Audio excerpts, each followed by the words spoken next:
አሁን ተረጋጋሽ? አዎ አሁን ተረጋግቻለሁ። ምን አረጋጋሽ? ድጋሜ እዚህ ቤት ውስጥ አለመገኘቴ ያረጋጋኛል።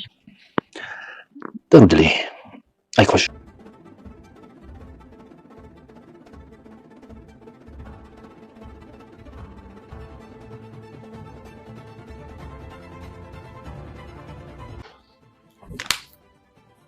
ምንድነው? ማን ያመጣ ይሄን ውሃ እዚህ? ምንድነው? ልጠጣው እኮ ቆሻሻ ውሃ ነው። ቆይ ለምን የሰጠሁትን ውሃ ለምንድን ነው የምታስገቢው? ንጹህ ውሃ ልሰጠው ብዬ እኮ ነው። ቆሻሻ ነው እንዴ? ቆይ ምን አለው? ይሄን ያልፈሰፍስ ነገር ለምን እንዲህ አፍቅረኝ እንዲህ ሲመኝ። በስመ አብ ወልድ ወንድምሽን የማይመስል ነገር አታውሪ። አስበሽዋል? ጥሩ ጥንዶች እኮ ነው የሚወጣን። እንኳን ባል ወንድምሽም ሆኖ አልወደደሽ። ምን አይደል? ሳይሆን የሚወድሽ አይመስለኝም። ቁጥሩ ነው። ከመከርከኛ ቀን እኔ ልምከርህ የኔ ልጅ። ስራ ስራት በል፣ ንብረት ያዝ። በተቻለን አቅም እየሞከርን ነው። እኔ በግሌ ስላንተ እያወራሁ ነው። ድርጅቱ ታዲያ የኔ አይደል እንዴ? ድርጅቱማ የገነት ነው። ምን እያልሽ ነው? እና የገነት ማለት የኔ አይደለም? ብታገባ ድርጅቱ ያንተ አይደለም። ያንተ ንብረት አንተና ሚስት ያፈራችሁት ነው። ይኸውልሽ የማይሆን ሀሳብ እያሰብሽ ነው። ለምሳሌ ልንገርህ፣ እናትን በህይወት አገኛት። እሷ ችግረኛ ብትሆንና ልትረዳት ብትፈልግ ገንሽ የምትል ይመስላል እኮ። እኔ ቢኒያም ነኝ ጥላኝ ሄደችኝን ሴት መረዳው። አትፍረድ። ምን ደርሶባት እንደሆነ አታውቅም። እንስሳ እንኳን የወለደውን አይጥልም።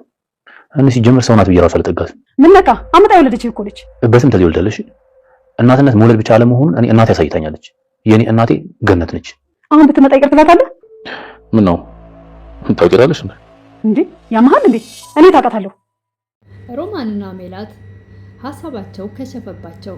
ሜላት በበኩሏ እሱ ምንም እንኳን ቢኒ እንደ እህት ቢያያትም፣ ነገር ግን እሷ ደግሞ እንደ እህት ሳይሆን እንደ ባል ነው የሚሰማኝ። አብሬው ስተኛ እሱ ነው እንጂ ቀና ብሎ የሚያየኝ፣ እኔ ደግሞ በፍጹም የወንድምነት ስሜት ተሰምቶኝ አያውቅም የምትለዋ ሜላት እድል ደግሞ ሲቀርባት ስላየች እሷ ከኔ ትቀማኛለች ብላ ስላሰበች ይሄ ብቻ ነው ያሳሰባት እንጂ የድል ልጅነት እዛ ቤት በፍጹም የምታውቀው ነገር የለም።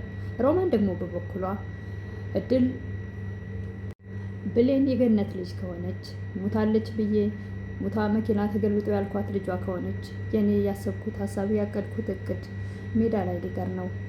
እኔ ልጄን አስገብቼ ልጄ የእሷ ሀብት ንብረት ወራሽ ይሆናል ብዬ ያሰብኩት ነገር ገደል ሊገባ ነው በማለት የእሷ ነገር አስጨንቋት ነው ከዛ ቤት እንግዲህ አስወጥታ ለማባረር ሁላ የቻለችው ወይዘሮ ገነት በሌለችበት። ነገር ግን ደስ የሚለው ነገር እድል ከዛ ቤት ብትወጣም ቢኒና ወይዘሮ ገነት እዛው በር ላይ ነው የሚይዟት። በጭራሽ ከዛ ቤት ልትወጣ አትችልም።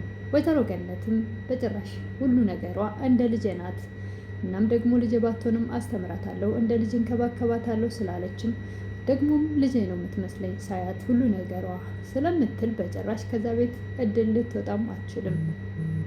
ቢያንስ እንኳ የእነሱ ጭቅጭቅ ስለበዛባት ከነሱ ተሰውራ ለመኖር ብትሞክርም ነገር ግን ቢኒና ወይዘሮ ገነት ፊት ለፊቷ እንደሚገናኙ ሙሉ ተስፋ አለኝ፣ ወይም ደግሞ በእርግጠኝነት ያገኟታልም አግኝተዋታልም ማለት ይቻላል። እሷ ከበር ስትወጣ እነሱ ደግሞ እዛው በቅርብ ርቀት እየተጓዙ ቤታቸው እየደረሱ ነበር እና ስለዚህ በእርግጠኝነት ተገናኝተዋል።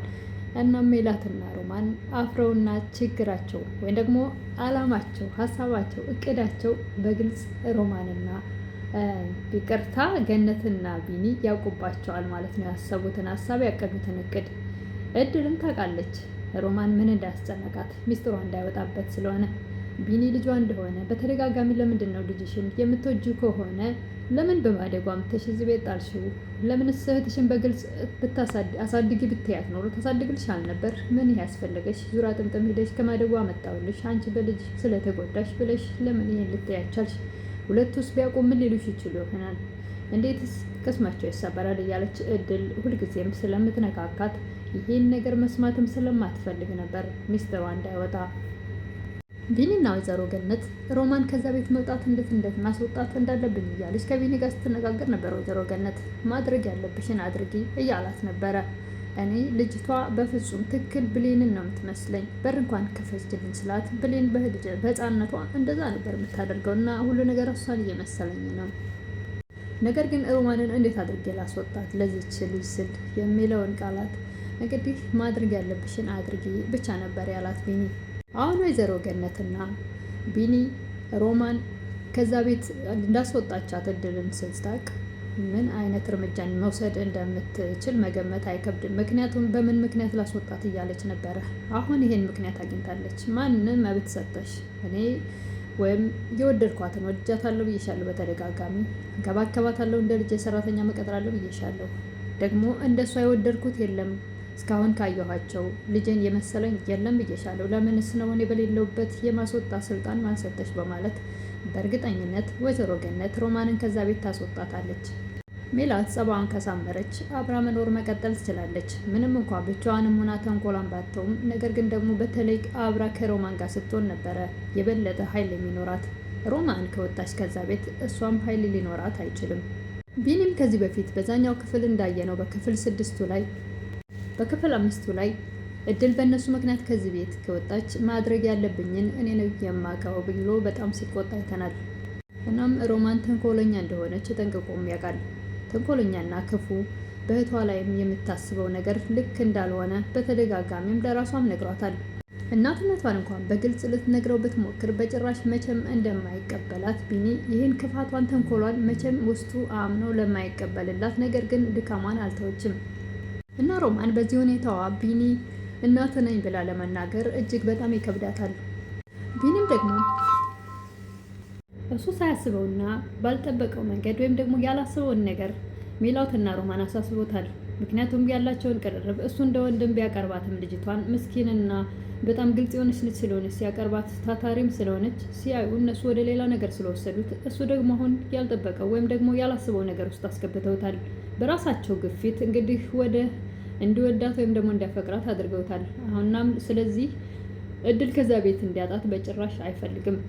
ራሱም ተናግሯል። እድል ከዚህ ቤት በእነሱ ምክንያት ከወጣች የማደርገውን እኔ ነኝ የማውቀው ብሏል።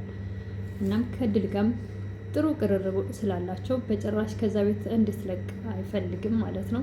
ይሄን ያደረጉት ማን ናቸው? ሮማንና ሜላት። እሱ ያልጠበቀውን ወይ ደግሞ ያላሰበውን ነገር ነው ያሳሰቡት።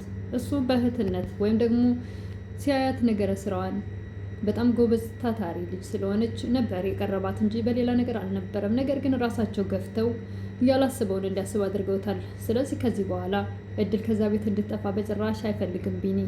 ገነትን ብትሆን እንደዛው ልጅን እየመሰለችኝ ያለች ስለሆነ በጭራሽ ከዛ ቤት እንድታጣት አትፈልግም። ስለዚህ አሁን ሁለቱ በራሳቸው ነው ለእድልን የጎዳን መስሏቸው ራሳቸውን እንደጎዱ አላወቁትም። ሜላትና ሮማን ሁልጊዜም አብረው እየሆኑ ነው ይህን ተንኮል የሚሰሩት። በእርግጥም ሜላት ያላት ጭንቀት ምንድን ነው?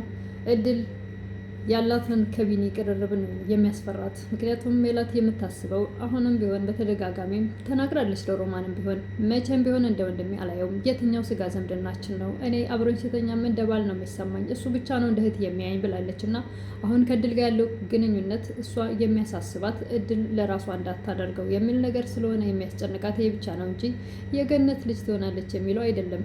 ሮማን ደግሞ የሚያስጨንቃት የራሷ ጉዳይ ነው። ልጅቷ በመኪና አደጋ ሞታለች አለቻት። የራሷን የገነትን ልጅ ትታ የራሷን ልጅ አምጥታ እዛ ከማደጓ መጣሁ ብላ በመስጠቷ ይሄ ሁሉ ያስጨንቃታል። ድካሜ ሜዳ ሊቀር ነው የሚለው ነገር ያስጨንቃታል።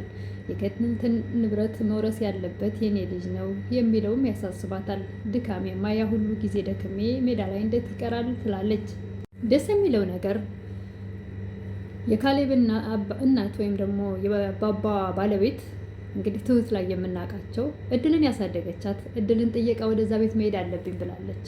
ስለዚህ ይህን ሚስጥር ልታወጣው ትችል ይሆናል። እንግዲህ በግልጽ የነበረውን ሁሉ ተናግራ ሮማንም ልታፍር ትችል ይሆናል። ወይዘሮ ገነትም ልጇን ልታገኝና እድልም እናቷን አግኝታ በደስታ ሲቦርቁ የምናይ ሊሆን ይችላል ለቀጣዩ።